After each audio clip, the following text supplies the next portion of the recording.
These 3 minutes before a Zoom call starts are like high anxiety for me because the Honorable Michael Schern is with us, our immediate past council moderator is with us from the world of vacation, right? But you're in your office. Yeah, that got canceled after yesterday, so.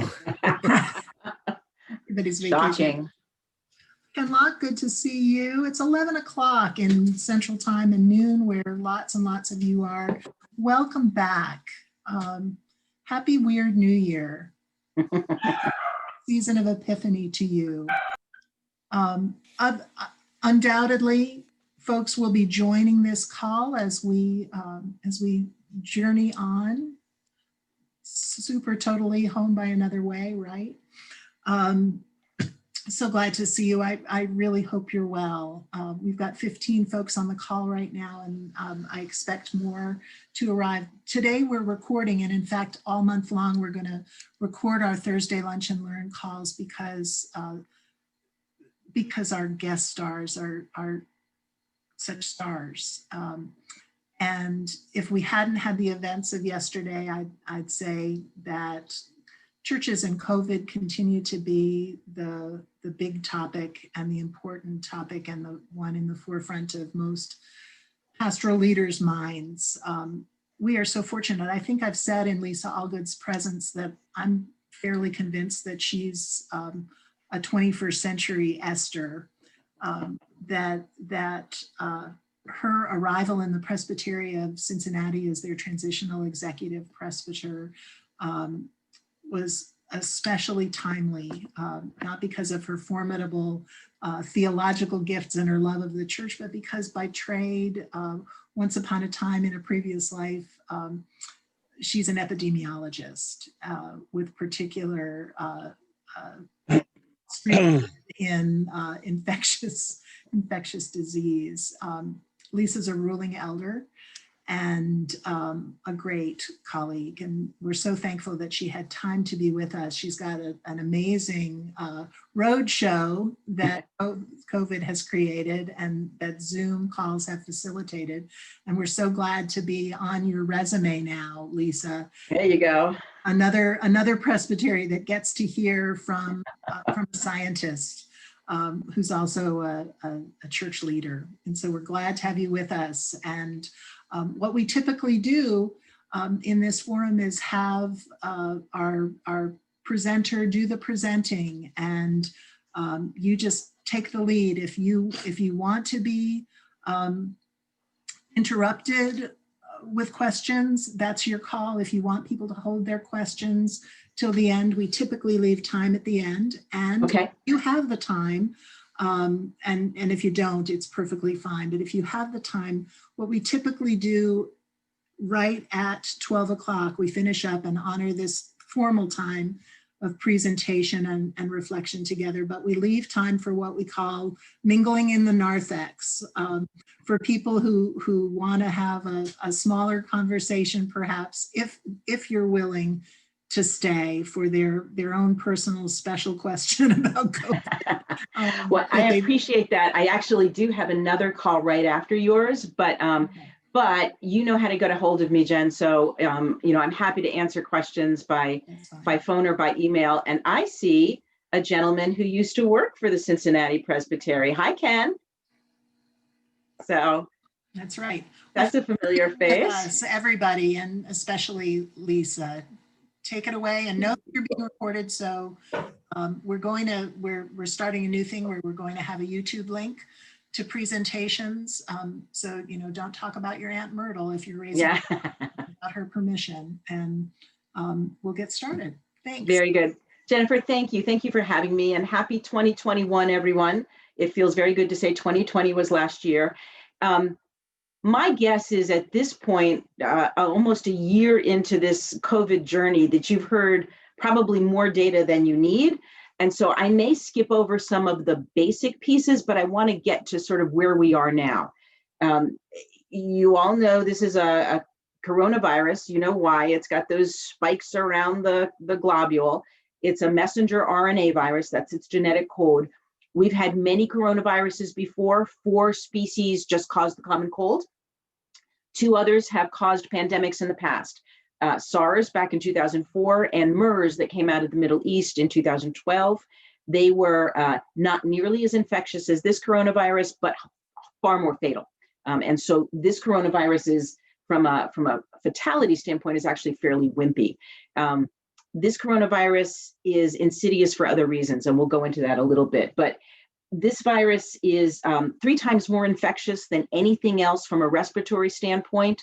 You've seen some information about recent mutations that make them even more infectious. There's one strain that came out of Europe that infects, I've seen between 60 to 70% more effectively. The one that's now in South Africa is about 40 to 50% more infectious. Neither one of them cause more disease or more fatality. They just infect faster. The downside of that is the more people that get infected, the more the hospital systems are overrun. So those mutations are bad for that reason. It's not that they cause more disease. This genetic sequence was actually completed back in January of last year, and that's the genesis for all of the vaccine development that you've seen in the meantime. The infectivity of this virus is really, really fast, even without the mutations. If you go back and you look at some of the data that have been created, exposure, the chances that you're going to get infected are dependent on 2 factors: how much of the virus you're exposed to and how long you're exposed to it. Maximum chances of being exposed and being infected occur after only 15 minutes. And originally, CDC said that's 15 consecutive minutes. Now they're saying it's 15 accumulative minutes. So if you're in a sanctuary or closed space for an hour and you encounter a couple of different people who are infected, all of that starts to add up. That has implications for sanctuaries opening, obviously. The other part of this is that about 40% of the people who are actually tested positive never develop symptoms. And so people who appear perfectly healthy, who are sitting across from you, could still be infectious. In fact, some data says they are actually more infectious than people who are having symptoms. Those people who develop symptoms takes about 2 to 8 days for the symptoms to emerge. So again, over the course of 2 Sundays, someone who looks perfectly normal could still be shedding virus and could still be infectious. It's one of the insidious parts of this virus. There are so many ways that it sneaks in through community spread because it doesn't manifest itself overtly and quickly. The other piece, I think, that was probably one of the more chilling pieces of information I heard on a CDC call, my background still allows me entree into some of the CDC work, was that when children were tested, there were 3 separate studies done last September before schools started to open back up of young kids ages 4 to 17. They are largely asymptomatic unless there's a serious underlying medical condition. Young kids who were asymptomatic had 25 times the amount of virus in their nasal airways as a hospitalized adult. So if you don't think asymptomatic young kids are community vectors, think again. And it's probably why so many of our teachers are getting ill. This virus is not highly fatal. It's about a 1% fatality rate, and that's actually going down a little bit, not because of the virus itself, but because we've learned how to deal with it in a hospital setting. That's 10 times more fatal than the flu, but it's about 50 times less fatal than something like Ebola or even SARS. SARS was very quickly fatal, or bubonic plague or something like that. But the consequences and the long-term medical consequences of this are literally unlike anything I've ever seen before. So I spent 36 years in the pharmaceutical industry doing a lot of clinical work, a lot of work with boards of health like FDA, but also early on in my career did a lot of work with different viruses, rhinoviruses that cause common cold, and then something that became HIV, but back then was known as HTLV3. That shows you how old I am. The problem with this virus isn't the fatality rate. The problem with this virus is the conditions that it causes. This virus goes literally into every organ system in the body. That's not usual for a virus. It obviously goes into the central nervous system because one of the cardinal symptoms is loss of taste, loss of smell. And they've actually now found virus particles in that part of the brain that regulates taste and smell. So for every one fatality, there are about 19 hospitalizations. With these mutations of the virus, that will start to go up. We will actually start to see more hospitalizations as that mutation becomes prevalent. For every one fatality, there are 18 permanent or long-term cardiac issues, including cardiac arrest. Not only does the virus get into the cardiac muscle, but it gets into the microvasculature, it gets into the small blood vessels and can cause not only clots, but it can cause inflammation. A lot of times with a virus, that hyperimmune response actually turns the body against itself and can cause some of these issues. For every one fatality, there are 10 permanent scarring of the lungs. I have seen CAT scans and MRIs of young female cross-country runners, probably some of the healthiest lungs you'll ever see, and there's permanent scarring at the base. They will never have the lung capacity and volume that they had before they got COVID. For every one fatality, there are 3 permanent kidney problems. For every one fatality, there are 2 strokes because of those clots that the virus causes when it gets into the cell walls of the microvascular. For every one fatality, there are 2 permanent cognitive dysfunctions. One study said that you lose about 10 years of cognitive ability if you have that as a side effect. You actually lose 9 to 10 IQ points in a very short period of time. And this happens in young people too. This is not just the elderly. For every one fatality, there are 2 significant neurological problems, and that can range from loss of taste and smell to loss of ability to walk to psychoses. And so all of those have been documented. So this is not a virus you want to mess with, even if you don't have any underlying medical conditions. We've seen strokes in 24-year-olds. It is really not discriminatory. If you have underlying medical conditions that make you more susceptible to it, all the more reasons to be careful. It gets into the thyroid, which means that it affects your metabolism. It gets into the pancreas, which means it can cause diabetes. It is really an amazing virus. I've never seen one like this. Right now, there are about 85 million confirmed cases of COVID around the world. There are about almost 2 million reported deaths at this point. In the US, we have more than 20 million cases with about 350,000 reported deaths. In December, it was reported that 1 out of every 22 people in the US probably had COVID, whether they were showing symptoms or not. And the way that the spikes occurred after Thanksgiving and the way we're now seeing a third wave of spikes, CDC has estimated that if those spikes continue, this could go as high as 1 in 3, which means look left, look right, one of you is going to come down with COVID if these spikes continue. In Los Angeles County, it's already at 1 in 5. So this is highly infectious. Like I said, not highly fatal, but highly infectious. And it is not under control. Right now, the mutations that we're seeing are actually, besides the ones in Europe, the 2 most concerning are in South Africa and Brazil, which are in their summer season. So again, confirming this is not like a flu. This is not a seasonal virus.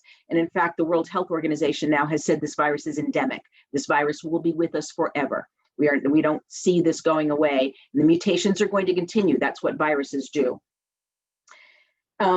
There are not a lot of treatments still. Convalescent plasma that has antibodies in it from someone who's gone through an infection but recovered, has shown to have some effect, but not as strong as you might imagine. Most of the antivirals that have been tested against this, especially the ones that are used for the common flu, do not work against COVID. Remdesivir was approved, but it actually only works in certain very early hospitalization cases. Steroids later in the infection do help with that hyperimmune response. It sort of keeps it tamped down a little bit, but again, it will save you maybe 1 or 2 days of convalescence. Some of the most effective treatments are actually physical, moving a patient from lying on their back, which is standard in a hospital setting, to lying them on their stomach because it relieves pressure on the lungs, and so it's easier to clear the lungs out.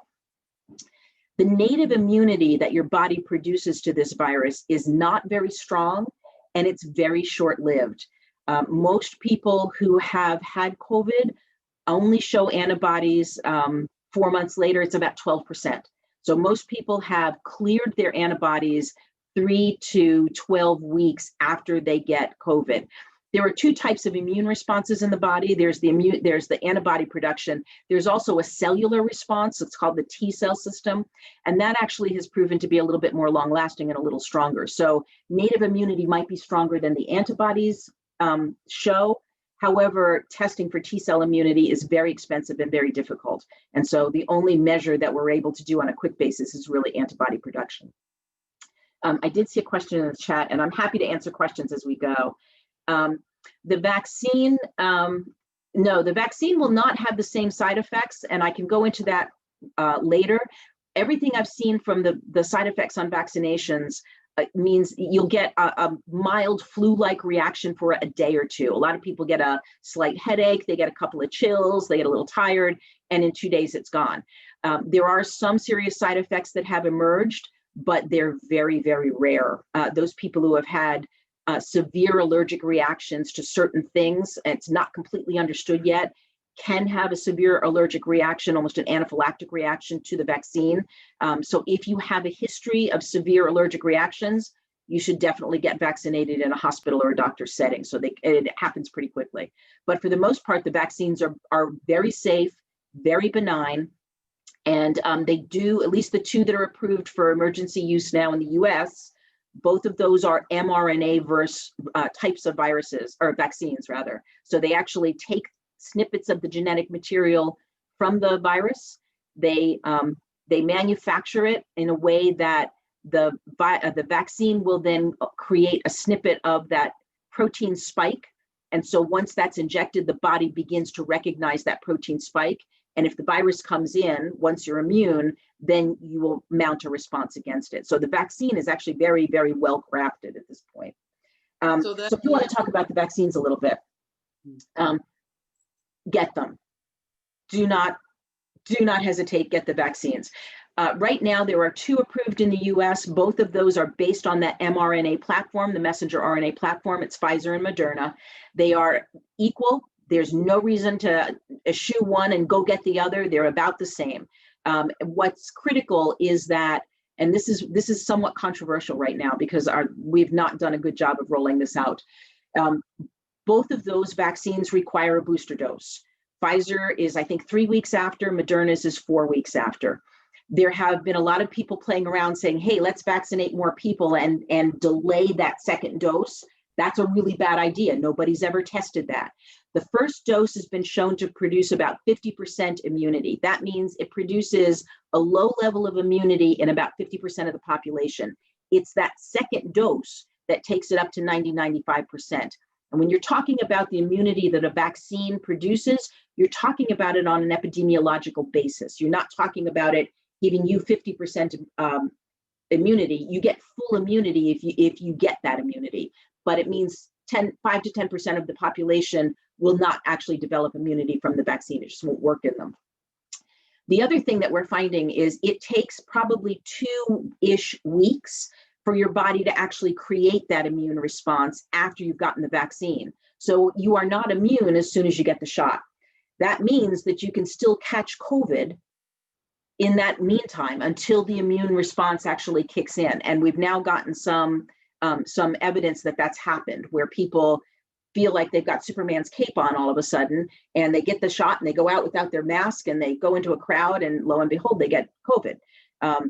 They'll probably get fewer symptoms because the immune system will kick in eventually, but they still get COVID. So, the admonition to keep wearing your mask, keep socially distancing, we're going to be doing that into next fall. That's not going to go away anytime soon, nor should it. I mean, that does tend to flatten the curve, especially as we get into some of these mutations that are more infectious, all the more reason to be careful. What else? There are a number of other vaccines coming. AstraZeneca has a different type of vaccine that's actually predicated on what they call an attenuated virus. So they take a different kind of virus that is not, doesn't cause any disease. They put a piece of the protein on it and they inject that gets into your system, and then that primes your system to recognize the COVID vaccine. So it's just a different way of creating a vaccine. Those tend to be not as rigorous in the requirements for shipment and for transport. The mRNA vaccines require storage at a very, very low temperature, -70 degrees Fahrenheit. That transport and that storage is very difficult to do. That means that those are very difficult to send, for example, to Africa or South America. The rest of the vaccines that are coming, some of them are mRNA based. Most of the rest of them are on this adenovirus vector. And so one of those is now approved in the United Kingdom. It has not yet finished clinical trials in the United States, but it's expected that probably in March, they will also petition FDA for an emergency use authorization. So there will be a different kind of vaccine out there. Lots and lots yet to study and understand about how these vaccines work, where they work best, and what is the right kind of administration. But there are more vaccines coming. There are, I think, 6 others that are in phase 3 trials right now. The big 30,000, 40,000 person trials. Most of those trials, as a matter of fact, everyone that I've seen has done a very good job of looking at an age range, at least 16, 18 on up to 85. So that covers a very big swath of the people. There are additional adolescent and children trials in the studies right now.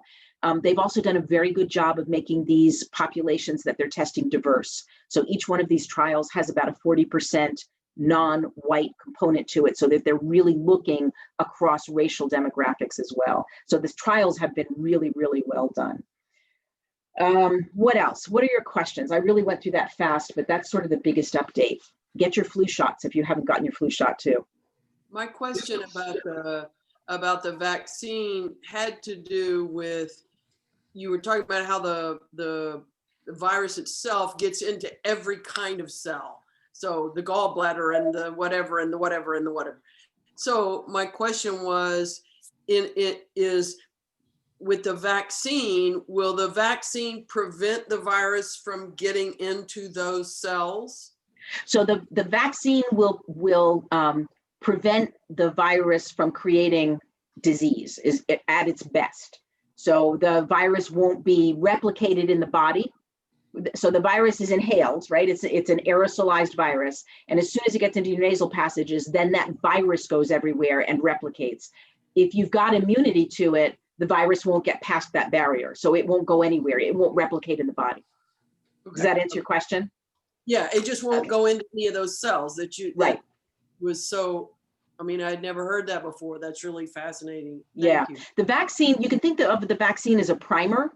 The vaccine doesn't have any viral capability to it at all. All it does is it primes your own immune response to recognize when the virus does come in and prevents it from replicating in your body. It's that replication in your body that causes the disease. So that never happens if you're immune. There's another question on chat. Let's see what it says. Specific recommendations for air exchange rates. Yeah, that's a good one, especially as we're all in winter. And it's really hard to keep the doors and the windows open, right? And I know I've been challenged on this, and I've actually even talked to the industry association for air conditioning and heating, who obviously disagree with me, but their own studies work against them. My point of view is anything you do that circulates air in an enclosed space. Remember what I said at the very beginning. If 40% of the people on average have the virus and they're shedding it, they're infectious, but you don't know it. And the other 60% who might be infectious and might develop symptoms could still be asymptomatic at that time. If you're blowing that air around a population, you're infecting those people. And so both in the summer season as well as in the winter season, my advice has been, if you're in the sanctuary, and you're masked, and you're socially distant, and you're not singing, and there's a reason for that one, heat or air condition that sanctuary before the people walk in, and then turn off anything that blows air so that you're not circulating air around. I have one church here. I only have, of the 67 churches I've got here, I've only got 5 that are open, and 2 of them are about to close because the pastors just got infected. So we closed one before Christmas Eve. I closed another one today. I've got one very, very big sanctuary.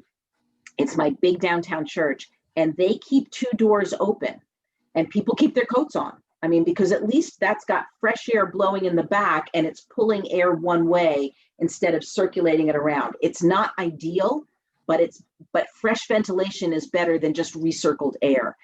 The reason not to sing, and that's a tough one. I'm glad we're past Christmas because there's so much emotion involved in that one. The reason not to sing is singing is like a sustained 4-minute cough, and a cough travels at 50 miles an hour. So 6 feet is not sufficient. And I've got videos that I can actually send to Jennifer if you're interested, that show a singer who takes in a lot of air, even a regular person off the street, not a trained operatic soprano.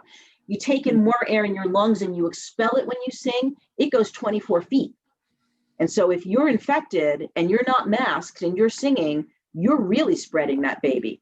So we have been telling people here, find other ways to get music into your services if you're in your sanctuary.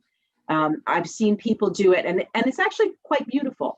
A pianist will play the hymn, and if they've got a screen, they'll actually put the words of the hymn up, and people run it through their minds, and it's just a beautiful meditative moment. I've seen people hum.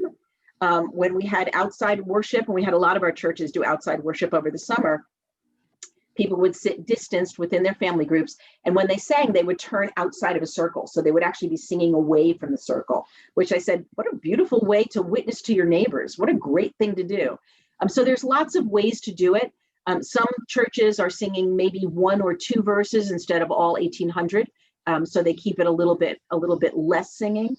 But that is something to be aware of, that anything you do that expels air like that can be a bigger problem than just speaking. Other questions?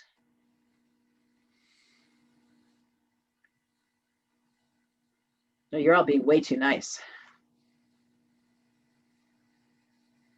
Lisa, Jennifer, I think that is entirely helpful for this audience to be thinking about the implications for worship and other kinds of in-person gatherings. Our presbyteries congregations are at about a 70-30 virtual to in-person ratio.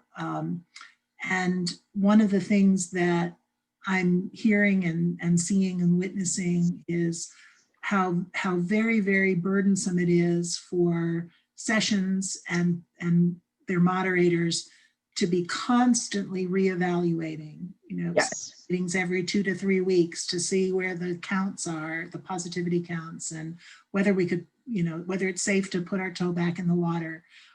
What kind of advice do you have for congregations whom we all know, the session bears the responsibility to make the decision about worship?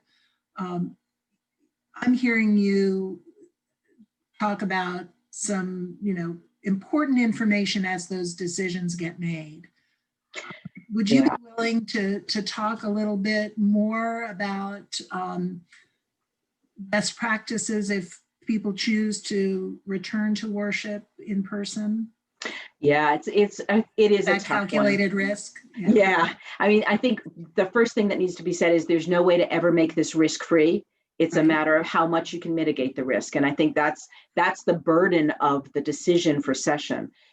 So what I have been telling presbyteries and sessions here as well, and believe me, my sessions are, they're struggling with it just as much.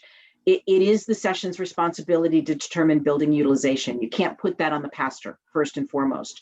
And so because that's session's responsibility, if they decide to open, it is also their responsibility not only to make that decision, but also to decide on what conditions need to be true and need to be in place to allow people into the sanctuary. That can be everything from pre-registration before you allow someone in for a Sunday service, so you know how many bodies are going to be there depending on the size of your sanctuary. It could be requiring masks or not. Some churches, I've got one church that requires masks when you're walking in, but if you're sitting only with your family unit, you can take the mask off. And they're big enough that they can socially distance to do that. And I've told them that's great as long as you're not singing. As soon as you start to sing, that mask better go back on. Things like how you do communion. So, I know the wafer and the cup together, that tastes horrible. but it's the cleanest way you can do communion. And because you can, instead of passing it around, you want to limit the number of things that get touched multiple times and get passed around the whole congregation. So all of the churches here have been doing some form of pre-made communion, and they leave it on a plate in the back, and the individual picks it up as they go into the sanctuary, so that only one person has touched it instead of multiples. And then you're not walking around carrying plates and breathing on everybody. Same thing with collections. The collection plate goes in the back. It doesn't get passed around. And people have learned to put their tithe and their offering in that collection plate as they walk in. Bulletins, if sanctuary doesn't have a screen that they're projecting it, the bulletins are printed and put on a table in the back, so they're not handed out. The greeters that we normally have obviously don't shake hands, but they also are not handing out the bulletins. People pick that up as they come in. So that's a primary one. It's just limit the number of times people are walking around and passing things around. The virus, like I said, is pretty wimpy. It doesn't last very long on permanent surfaces. On an impermeable surface, like a back of a pew or a collection plate, it'll last about 3 to 4 days if it's not cleaned. On a permeable surface, like a piece of paper, it lasts about 1 to 2 days. But it's a little bit like, don't even take the chance. It's just not worth it, particularly for things that we're used to passing around. Ventilation, if you can open the windows and create a stream of fresh air, that's better than the circulating air. Obviously, keep circulating air as low as possible. A lot of our older churches have radiant heat, so it's not on a fan per se, and that actually works pretty well. What else? Social distance, if you can do 12 feet instead of 6 feet, if your sanctuary is big enough, do that. If the pastor is used to, and I do have some, used to walking around the sanctuary when they preach, I would recommend against that. I would recommend that you stay back. If you're not, you don't have to be on a dais or behind a pulpit, but at least stay back, because you're doing 10 to 15 minutes of sustained talking. And so not only do you not want to be close to your congregants, you don't want them to be close to you. We are all Presbyterians. Nobody sits in the front row, so you can probably stay back a little bit. People have asked me, do the face masks work, the plexiglass face masks, particularly for older congregations that do a little bit of lip reading if it's hard for them to hear.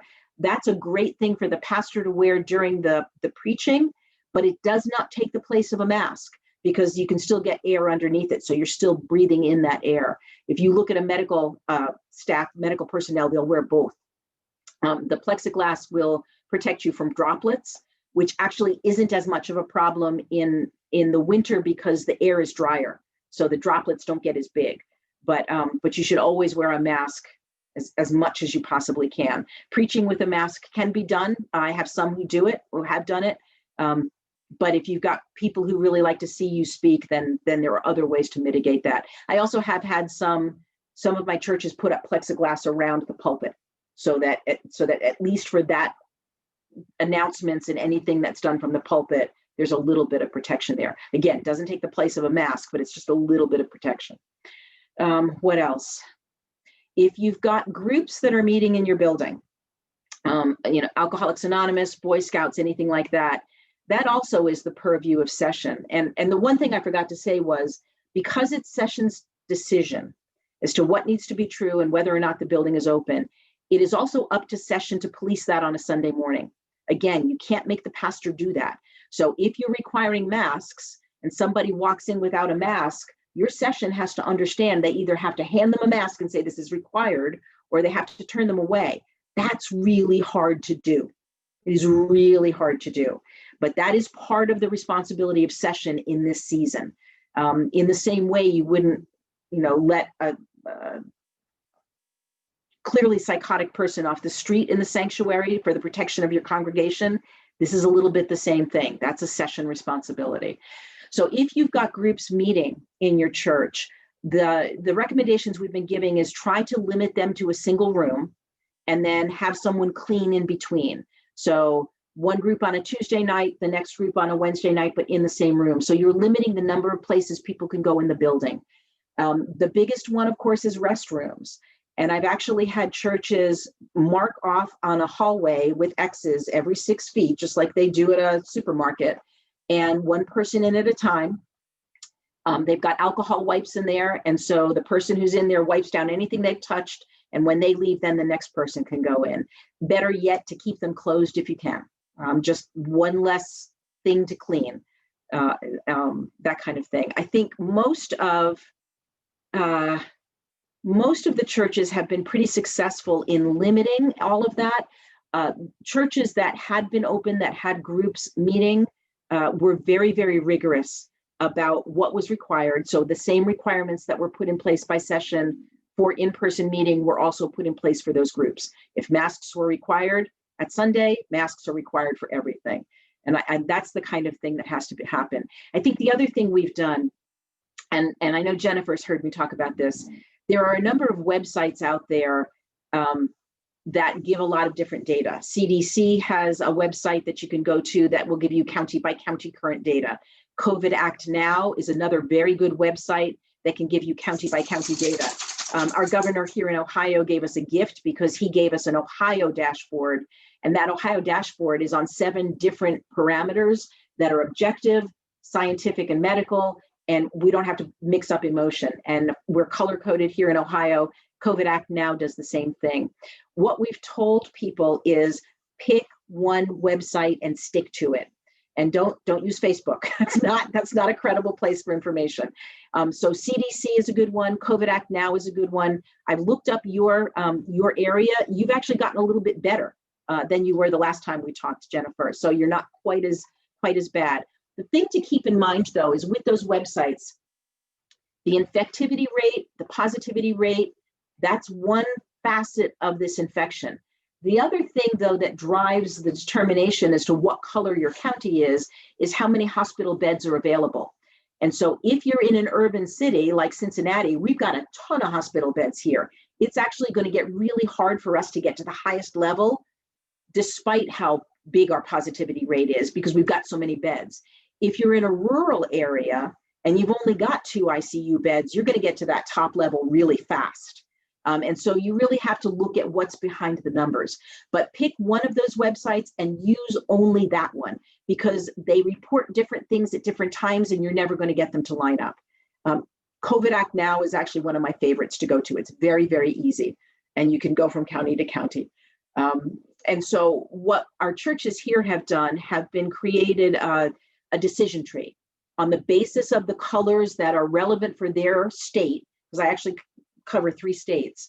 They will say if we're green and yellow, we're open with these precautions.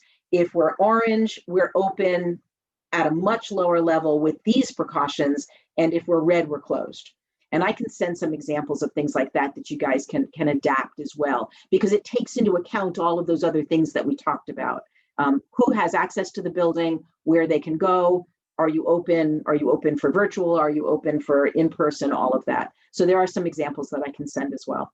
Those have made the decision, back to your question, Jennifer, much, much easier for sessions to deal with because they're objective, they're laid out, the congregation can see it, and it sort of eliminates or reduces anyway the pushback. But the church across the street is open. Yeah, it is, but this is what our session decided.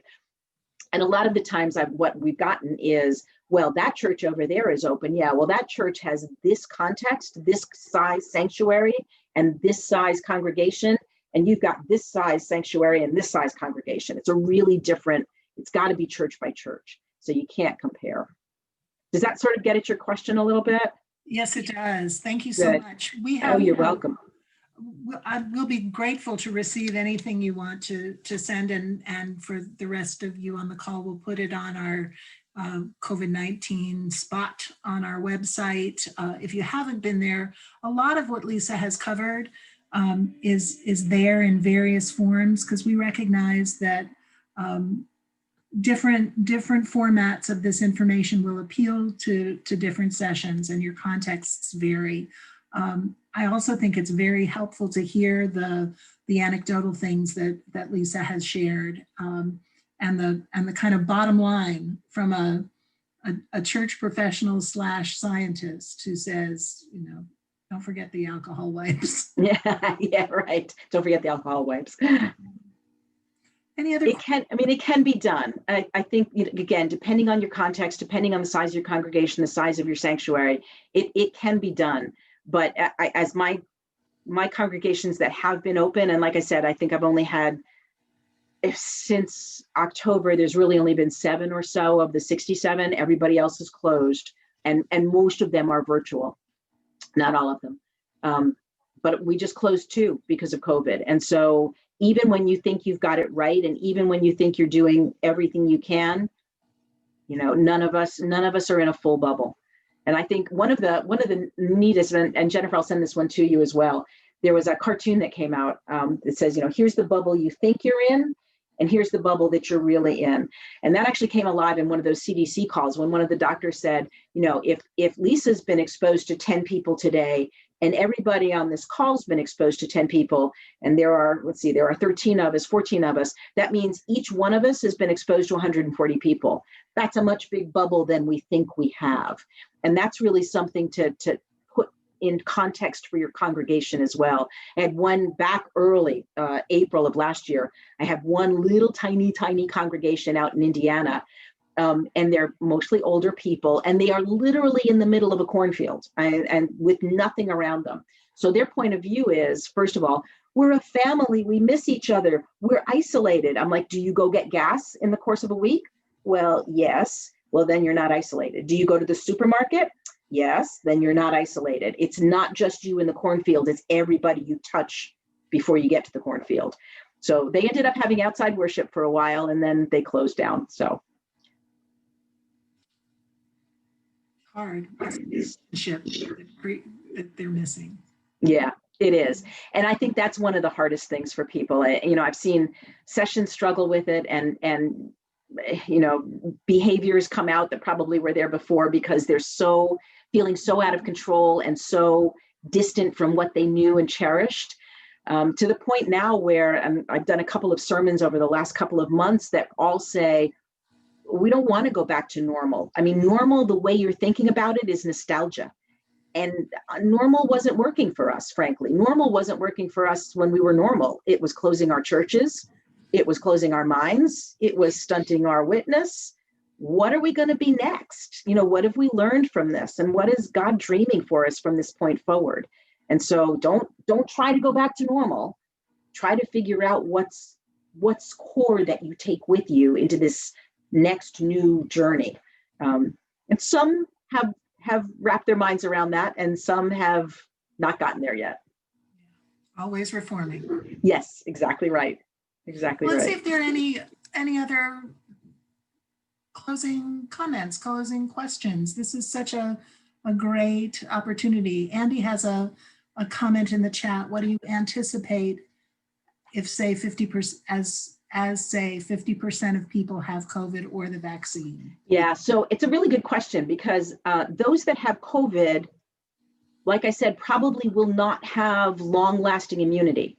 And so we're not going to get back to anything that looks more open until at least 70% of the population has been vaccinated. So just having a vaccine does us no good. It's the vaccination that will bring us back. That gets us to the term that you've heard, herd immunity.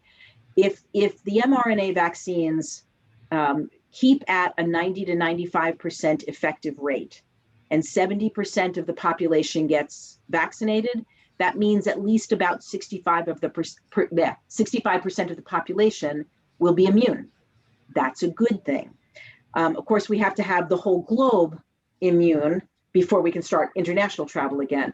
But, so if only 50% of the population is vaccinated and we're at 90%, that means we're about 45% immune. And that's not enough, frankly. So Andrew, you had another question. Yeah, I just kind of a follow-up. The issue is, as we have people in the congregation who have COVID, and maybe it was mild, maybe, they were down for a week or whatever.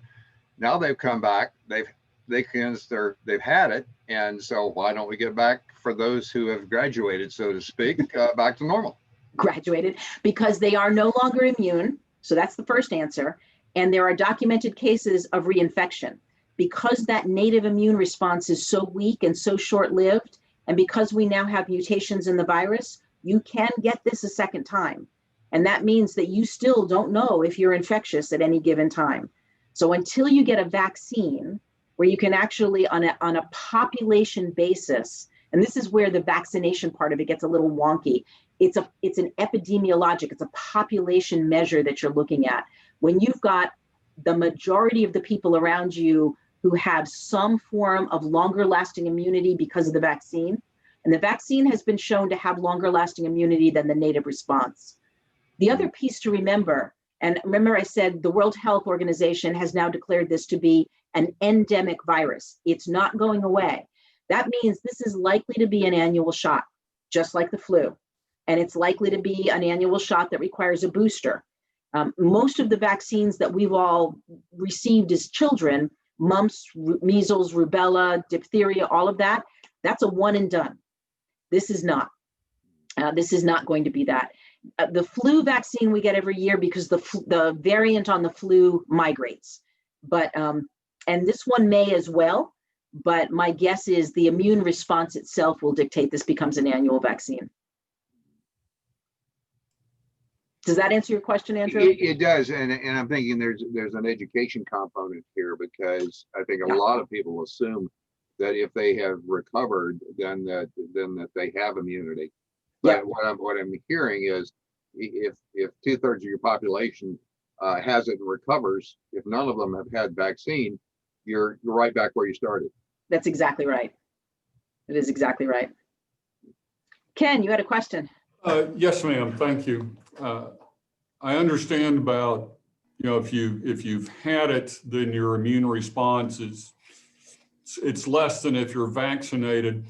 Are you more susceptible to getting it again than somebody who has not had it, period?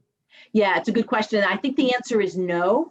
I think the answer, remember I said there are two types of immune response. There's the antibody response itself, which is mostly what people have been able to measure. But then there's that also that innate cellular response. My guess is the fact we have seen cases of re-getting it. I just lost the word. Reinfection, thank you. But it's actually fairly low. I mean, it does happen, it can happen, but it's fairly low. What that tells me as an immunologist is that the T cell immunity that's produced the first time you get it is probably stronger than we think. But like I said, that's really expensive and very difficult to measure. And so you're not going to see a lot of data on that. That actually goes against my answer to Andrew. It could be that we have more protection than we know, but right now we don't know it. And so to keep people safe, you're better off pretending that you're not immune anymore once you've had it. There's never, I don't think there's ever going to be a cape of protection against coronavirus, against this version of coronavirus, the way there is against some of the other things that we had vaccines for. Did that answer your question, Ken? Okay. Cool, let's see if there's anything else on the chat. I think that's it. I think that's it. This is a lot of information, and some of it's new or newly presented, and I'm grateful for that. It seems that coming on the heels of yesterday, that has left a lot of us emotionally depleted. It doesn't surprise me that we're not bubbling over with questions and comments and responses and what ifs. But we're very grateful, Lisa, to have had you with us. My hunch is that, as with all things, you'll have questions that arise, and hope is that you will feel free to either contact me and I'll get you in touch with Lisa, or she'll send some information and you can run to the website and see if that is helpful, because I believe that one of our strengths in this season and this time in the life of the church is that we truly are a connectional church, and we don't all have to be epidemiologists, but we know one. and we have opportunities together to face this and to address it and to move through it in ways make us stronger. I'm happy to answer questions on an ongoing basis. Email or calls are fine. If there's anything that you think you need to make a case with your session or your presbytery, let me know. And if I don't have it, I can probably figure out how to dig it up. So more than happy to help. Thank you for having me, Ken. It's great to see you again. Ken, just to let you know, I'm permanent now. Oh, really? Oh, no more Uh-huh. transitional. That's exciting. I'm no longer transitional. I am now permanent. So, Good. That's Cincinnati Presbytery has been blessed. well, thank you, sir. So Ken was there at the very beginning when this was only supposed to be a 3-month. Can you please keep the lights on? And 2 years later, I'm still here and now I'm permanent. So you never know where God's going to take you, right? It's crazy. Yeah, and we're lucky to have Ken. So Yeah, he's thanks a for good sharing. blessing too. He's a good blessing. So here's what we'll do this morning. Vicki reminded me that we have a CPM Zoom call coming up right at 1, and it takes a few minutes to compress the recording and free up the call. So we'll leave the narthex open for just a minute or two, because probably there are a couple of you who might have one-on-one conversations that you want to have, or 1 on 2 or 3. But I want to thank you, and I want to especially thank you, Lisa, for being with us, and everybody else as well.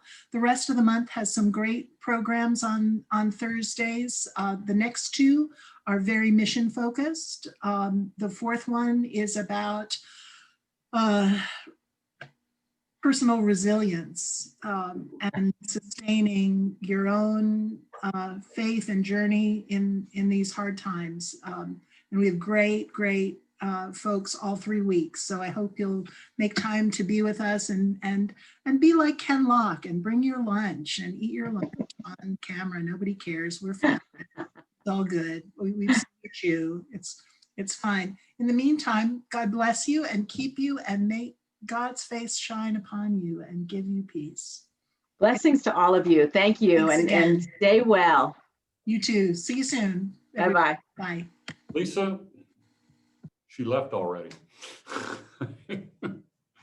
Vicki, how soon would this be available for viewing? I would like to send this to my session.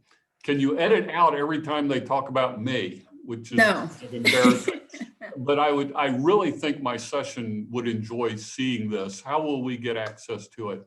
I'll be sending out a link and it'll be on YouTube, and it'll be on there as quickly as I can make that happen. So, I mean, like next week would be fine. I mean, I'm not, Yeah. I don't need to do anything this afternoon. In a couple of Great. days is realistic. Yeah, it'll probably be next week. Okay.